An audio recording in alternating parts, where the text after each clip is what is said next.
Senior Pastor Howard Jones Jr. Born and raised right here in Nashville, Tennessee, attended the public school systems here in Nashville. Uh, had my own mindset. I was raised by good parents, but I had my own mindset. I decided, I was going to do life my way. And of course, when you start doing life your way as a teen and stuff like that, as a young boy, you end up going astray. And I went astray, ended up on drugs, getting in trouble, ended up shooting somebody, and Judge Jenkins sent me into the military as opposed to sending me into the juvenile courts, into the juvenile lockup system, feeling that would be much better for me. I was actually, the thought was I would spend more time in there than I would in lockup. Of course, that didn't work out either because my behavior, just escalated. The more I was exposed to other ideas and other thoughts and other cultures and different things like that. But got out of the military, attended OIC, got a GED, did some studies at Tennessee State University, wanted to become a fashion designer. But my heroin addiction got the best of me, and of course, my life started spiraling downward, ended up incarcerated in the state prison system for a number of years, and got released and back into my old behaviors. On August 24th, 1986, God divinely intervened in my life, stopped a 17-plus year drug addiction and a lifestyle of crime and crazy behavior, and called me into ministry. That's what I've been doing ever since. Mm-hmm. Ms. Hawkins, what about your background, education, some of the information? All right, my name is Tiffany Hawkins. I have a domestic violence nonprofit called V2V, From Victims to Victory. I was prompted to start it after coming out of domestic relationship for years. And the struggle going through it is really need an education for both the man and the woman coming through, because dealing with someone coming out of domestic violence is kind of like what we said earlier, it's like going to war. We kind of get shell-shocked. So, and my husband has a program called Dads Against Destruction, where he's working with restoring the men. So it's a family thing that needs to be done when making that change. Mm-hmm. Ms. Johnson? My name is Sparkle. I'm 34 years old. I am also a survivor of domestic violence. I've been a survivor for 3 years. I was in a 6-year domestic violence relationship. I now have my own nonprofit. I'm a graduate from Hillsborough High School, and I'm scheduled to start TSU in August as an undergrad. And just like Pastor said, I got in a lot of trouble and things of that nature, and I'm actually writing a book called Prison to Prison, where I'm telling my story about being in prison for being a suspect once, and then also being a victim and being mentally and abusively in prison. Mm-hmm. And so in a real sense, the three of you have a lot of information to give our audience concerning efforts to overcome domestic violence and some of the things that not only have impacted your lives, but more than likely impacted others as well, which is to say that when we get into these kinds of situations, not only does it have an impact upon us, but it also have an impact upon those around us. As a matter of fact, I think that is one thing that has come through quite clear, talking to the three of you, is that there are others outside of ourselves who are impacted by some of the things that we do. And so I'm delighted to have an opportunity to bring the three of you together so that we can talk about some of the issues of overcoming domestic violence. And so what we'll do is to take our first commercial break, and then we'll come back and we'll try to leave the audience with some information as to how people might be able to overcome domestic violence. And we'll be back with our audience following this very, very short commercial break.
Thank you and welcome back to the second segment of the show for today. We're talking to Pastor Walker, Ms. Hawkins, and Ms. Johnson in reference to overcoming domestic violence. And so, Ms. Johnson, as we promised the last time, we'd give you an opportunity to start us off talking about methods whereby people might be able to overcome domestic violence. And of course, Ms. Ms. Hawkins will follow that, and Pastor Walker will give us some information in reference to that during this second segment. Let's start with you, Ms. Johnson, and then Ms. Hawkins. Let's start, Ms. Johnson. Well, first, the most important thing is notice the red signs, but also act on those red signs. Or red flags, I'm sorry. When I had when I tell you all, I had the best red flags and ignored every last one of them. One of the best ones, he told me he hit women. I was playfully hit him in his shoulder, and he said, hey, with a serious face, he said, hey, I hit women.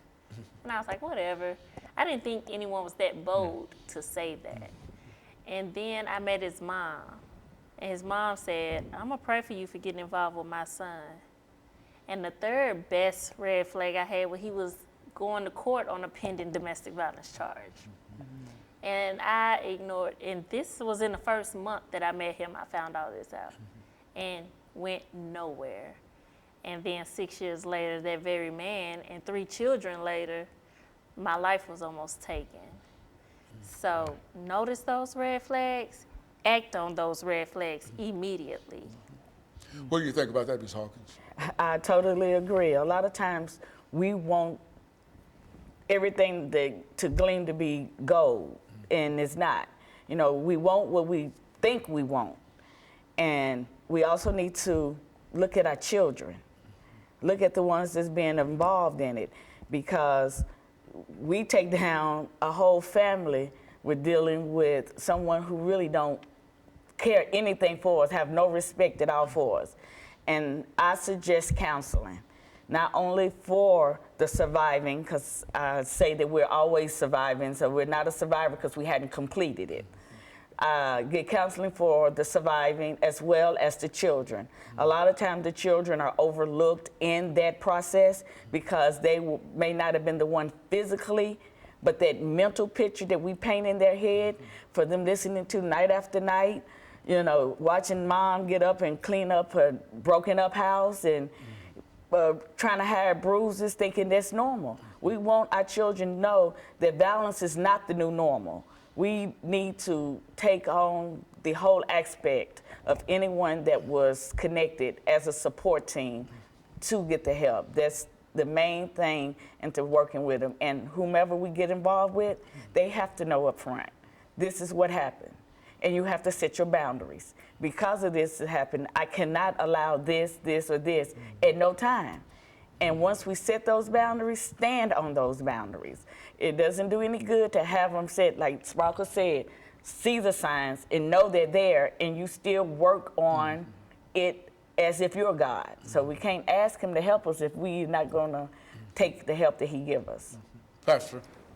You know, Dr. Henry, I think a lot of times, a lot of men, I think their manhood is founded on purely physical, you know, and in terms of thinking that, you know, in order for me to be in control, for me to be in charge, you know, then I have to be physical. You know, I have to put her in her place, you know, and then you got, I think, a lot of insecurities as well that goes along with that too.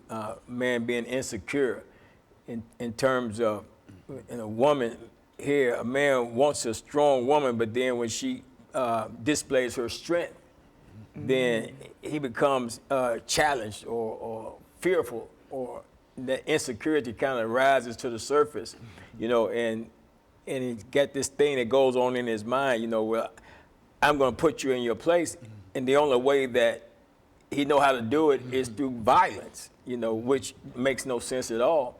And, you know, then you got men that think, you got the thought process out there that, well, I treat her right. She want me to hit her, you know.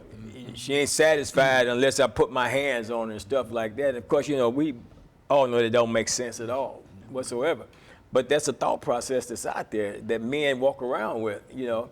And And another thing is, you know, I tell men all the time, I said, man, one of the best things you can learn how to do is cry. You know, because you learn how to cry, man, you can get yourself, you can stay out of jail.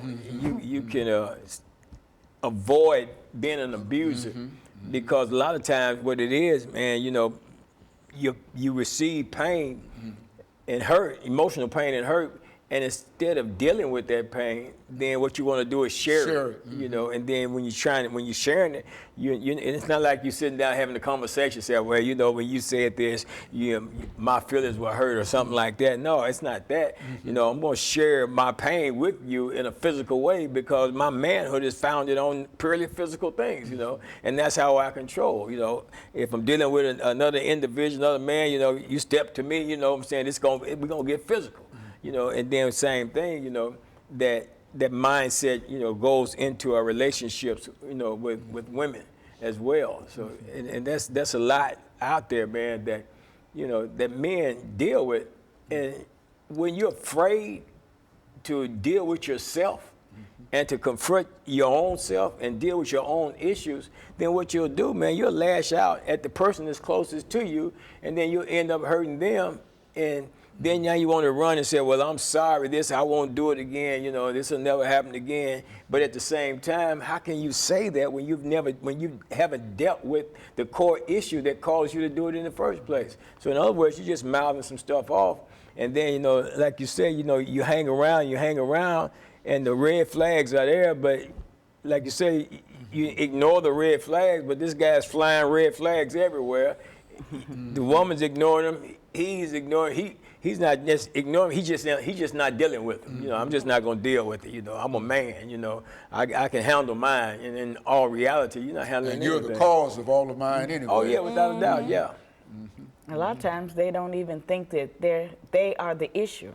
They don't even see that what they're doing is wrong. They find a way to put it on that survivor. They find a way to make it that person's fault, and it's not my fault.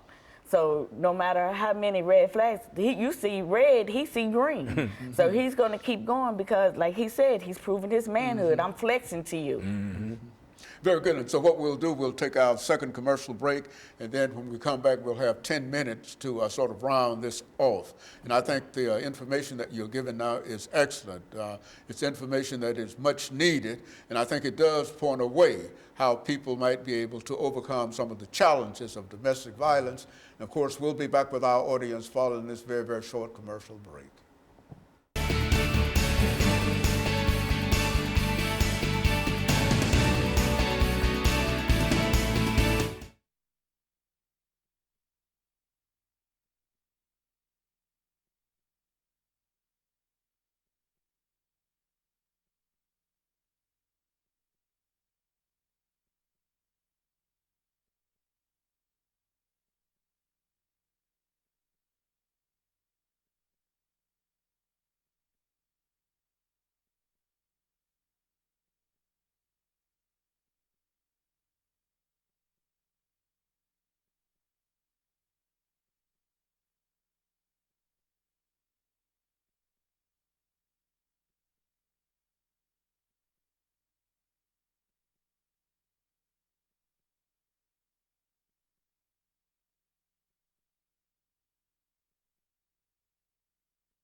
Thank you, and welcome back to the final segment of the show for today. We're talking to Pastor Walker, Ms. Hawkins, and Ms. Johnson in reference to efforts to overcome domestic violence. And I think, Ms. Hawkins, we promised you that we'd give you an opportunity to start us off during this last segment. And after you make some statements, Ms. Johnson will talk about some of the things in reference to domestic violence and overcoming domestic violence. And Pastor Walker will close us off for the day. Let's start off, Ms. Hawkins. All right. Again, my name is Tiffany Hawkins. Coming through domestic violence, I think that one of the most important thing is when you're starting a relationship for you and your spouse, or you and your potential spouse. Significant other. Yes, get a chance to know each other. You cannot come from out of the jungle. Being in a domestic relationship is war. So you cannot come from out of the jungle and go directly into civilization and expecting everything to be good. And for the person that's speaking with the person that you're talking with, they need to know you. You know, it's a hard thing out here to trust, to build trust again once you've been hurt, mentally and physically. And it's a hard thing for someone, if they have never dealt with a domestic situation, to understand and offer assistance to that lady or that man. I feel that, like I said, they're getting counseling. The survivor should be getting counseling along with her children. But at some point, their potential need to get it as well, to know how to deal with that person. They need to learn the ways. They need to learn how important it is not to cross those boundaries, the monster that they create, because it puts that person immediately on defense. And once they've been on that fence for so long, there's no coming off of it. No matter how much love there, no matter how much good intentions are there, the hurt is just there, and the fear. And it's not that you're running from something, you're running to something. You're running to that safe place. And that's to be away from somewhere where I feel like I'm intimidated. You know, like I spoke earlier, my husband has a program called Dads Against Destruction, Restoring Fatherhood, would help, also help young men that's coming out of incarceration or just had a bad bout in life, help them find their ways, help them be the men in their household. So you would need a program or something like that that can help you cope with this person if you feel that you want to deal with it. It's not going to be something that's going to happen overnight, and your alpha male ego can't take precedence over those feelings, because every time it's just going to cause turmoil and an outrage and cause more confusion than need to be. So I really think that everyone should get to know that person before moving to the next relationship and actually calling it a relationship. That's right. Ms. Johnson? I agree 110%, because unlike Ms. Hawkins, I'm single. And I tried, after a year of being out of that situation, I thought I was ready. And I have had failed dating experiences back to back to back. And now justifiably they were wrong in some instances, but most of it boiled down to me not being ready. PTSD for domestic violence victims is real. Sometimes it could be just a smell. I dated one guy that wore the same cologne, and I completely flipped out. I wasn't ready. You know, we talk a lot, and one minute she'll hear me say I'm dating this guy, and the next minute she's like, so how are you? And so, oh, he gone. He's gone. And a part of it is good because I know my worth now, but however, I'm still healing. So I'm not gonna be what anybody else needs me to be right now. So we have to slow down. We have to get to know people. We have to feel safe again, but they have to understand that. So I think it was really great that Ms. Hawkins said that counseling needs to take place, because it's a struggle. Of course, nobody wants to be alone. And of course, it's a sense of power. I want to get just a little deep, if that's okay. Good. It's a sense of power there, because every time one of these relationships fail, and I realize that it's my fault, a part of me get upset. I'm sorry, y'all. I get upset with myself, because I feel like he's incarcerated, he's serving 20 years, but he has control over my life to where I can't have a healthy relationship, and he's been gone for 3 years. So it's a sense of frustration there, you know? So, yeah, that's it. No, very good. Pastor? People stand on the outside and look in, man, and think they know what's going on, and don't even realize, just the impact, that, someone could, how it can affect someone that's been involved in a domestic violence situation, my daughter was murdered in a domestic violence situation back in 2015, day before my birthday. And, you sit back and you look and you don't see nothing wrong. You know what I'm saying? You don't see anything out of whack, and then all of a sudden something like this, something like that happens, and people don't realize, I don't think people understand just what a woman would go through. You talk about, a woman getting to know the man before you just get deeper into the relationship. But at the same time, you have to make sure the man knows who he is. Because if he has no clue as to who he is, man, I lived many years of my life without really even knowing who I was, man. You know what I'm saying? So I always went with the flow, man. You know what I'm saying? Because I really didn't know who I was. I wasn't really in touch with my own feelings, my own desires. I mean, I lived many years, and really just didn't really. I had feelings, but I didn't display those feelings. You know what I'm saying? And when they did come out, they always came out in a negative way. And it wasn't until I started looking deep on the inside of me and getting to know myself that I was able to share the real me, with someone. And you don't know it. If you don't know, you don't know. But when you got in a relationship with somebody and you say, well, you know what? You don't know everything. I don't know everything. But we can get some counseling that together we can learn and grow together. Yeah. And then the person starts shying away from that. That's it, man. I believe right there, that's a red flag right there. Because what they're saying I think, and a man does that, I think that's what it's saying to the woman is that, look, I already know who I am. I don't need to, you go get you some counseling and stuff. But in reality, I'm insecure to the degree that I don't want to get open up and allow you to get that close to me. You know what I'm saying? But at the same time, I want to be in a relationship with you, but I don't want you to get that close. But I don't want to open up and let you get close to me. So, I mean, what is that really saying? But one thing is saying, I'm not committed to anything.